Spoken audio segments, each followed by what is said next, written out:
میں بھی جاؤں آپ بھی جائیں، پھر election not during our life time.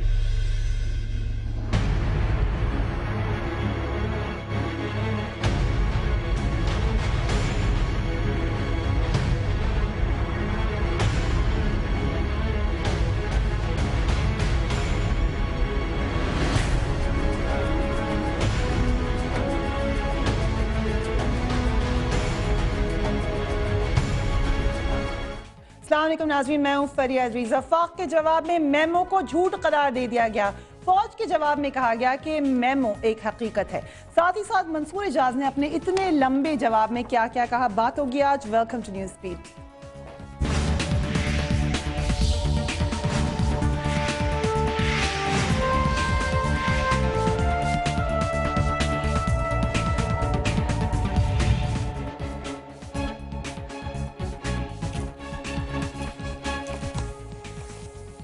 ناظرین، پاکستان کی حکومت کا سفینہ اس وقت میمو اسکینڈل کے بھنور میں پھنسا ہوا دکھائی دے رہا ہے. سپریم کورٹ سے لے کر پارلیمنٹ تک ہر طرف میمو اسکینڈل ہی چھایا ہوا ہے.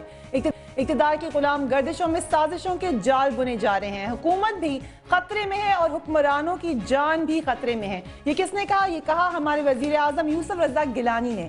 سمجھ میں نہیں آیا کہ وزیر اعظم بوٹوں کی دھمک سے ڈرا رہے ہیں یا اپنی حکومت کی کوتاہیوں پر پردہ ڈالنے کی کوششیں کر رہے ہیں، یا شاید اپنے حامیوں کو مدد کے لیے چیخ چیخ کر پکار رہے ہیں.